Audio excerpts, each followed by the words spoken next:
Greetings, fellow man. Servus Männer. It's Red Pill Germany again. And today I want to start discussing the question of what is wrong with Germany, but also what is wrong with the US. So I get a lot of questions lately. Red Pill Germany, what is wrong with Germany? Can you explain to us what is going on over there? Sometimes I comment on a video, for example, what is wrong with the US? Like when I realized that Hillary Clinton basically wants a militant confrontation with Russia. I asked the question, what the fuck is wrong with the US? What is wrong with you guys over there? You know, what is going on? The response I get is, wow, you're asking us what is wrong? What is wrong with Merkel? Why don't you rise up against Merkel and do something about it, right?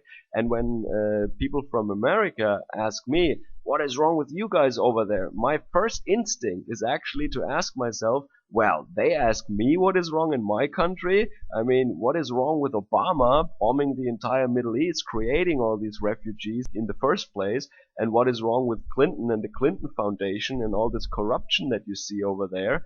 And all the pipeline projects that mysteriously spring up in these conquered countries then. So this is the picture as it presents itself to me. You know, people in Europe pointing fingers at the US, people in the US think, whoa, but you're the one to talk, right? And it goes the opposite way also.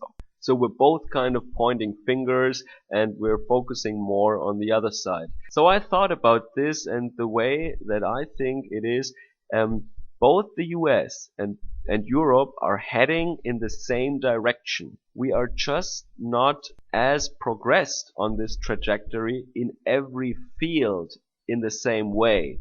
That means we're both heading for the same destination, but in some aspects of life or in some areas of our country, of our societies, Europe is lagging behind, where America is already a little more quote-unquote progressed, and in the other way, the elites in the United States try to transform US society after a kind of European model. That means they want to take away your guns, they're owning the press, and so on, and take away your civil rights that the Constitution grants to you, and make you a little more European in that sense. They want to get to a point where we have always been, or where we are already at here in Europe. And I think a lot of that stuff has to do with the globalist elite, and also with the generation that was young during the 1960s student revolution and the spread of cultural Marxism from the universities.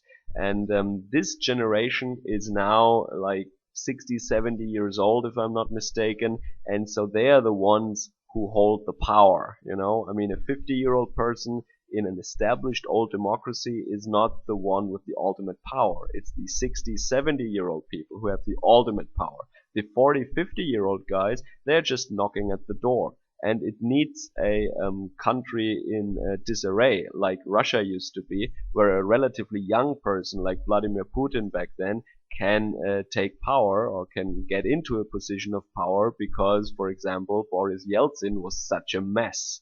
And it was actually a big misunderstanding that brought Putin into power. The elites, the oligarchs in Russia, they thought that they can control this young KGB agent, you know, that he would be a good soldier boy and he wouldn't mess with them. But they were in for a surprise, as he actually took away most of the power of the oligarchs and he broke their corrupt system. But this is not really possible in a society like the US or Germany. So what I talked about earlier, we're headed in the same direction, but we're not as progressed on this trajectory in each and every domain equally. Some examples come to mind. We have, for example, freedom of speech versus hate speech laws. Now, we in the German-speaking domain, like Switzerland, Germany, and Austria, we never had free speech. There was never a concept of free speech. I'm very sure about that in Austria and Germany, but I heard that it was also the same in Switzerland, that they always had these hate speech laws. That means that you make a public statement that could be used or that could act in a way that it would harm or threaten the harmony in society or the peaceful living together of different people from different backgrounds.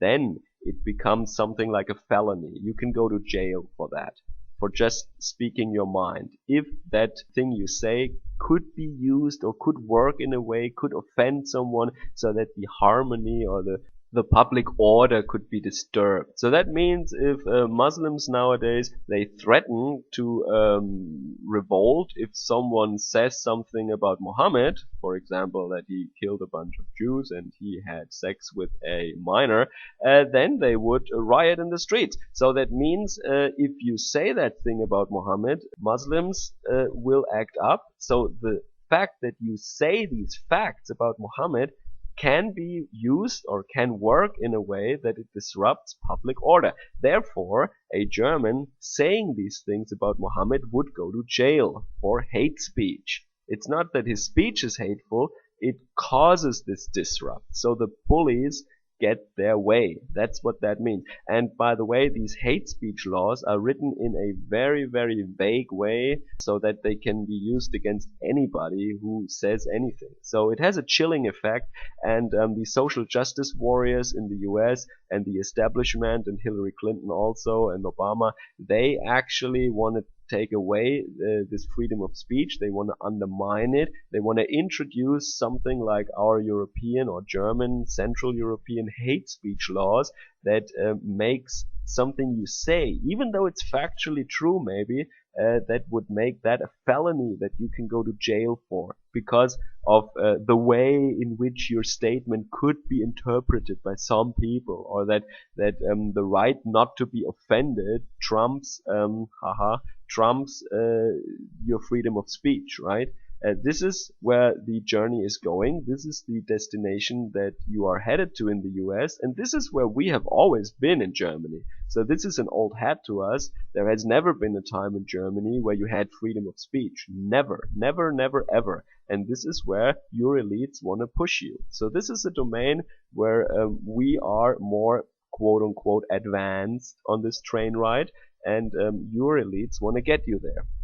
Now in the other way around, something where we in Europe were always looking down on Americans and we were feeling smug and better and superior was racial tension. Yeah, when there were race riots in the 1990s in LA, for example, we were talking about American conditions. Yeah, that means this high level of violence on the street, this high amount of tension between different ethnic groups, yeah, and also a little bit of self-segregation into ghettos and gated communities and that stuff.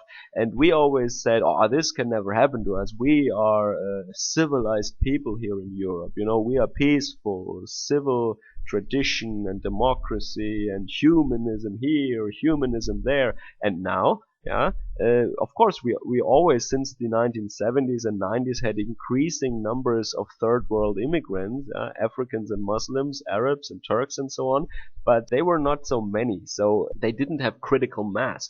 But recently, you know, with the Balkan War and with this constant stream of refugees, but finally in 2015, where 1.5 to 2 million illegal refugees came just in one big push to Germany, you know, to Germany alone in 1 year.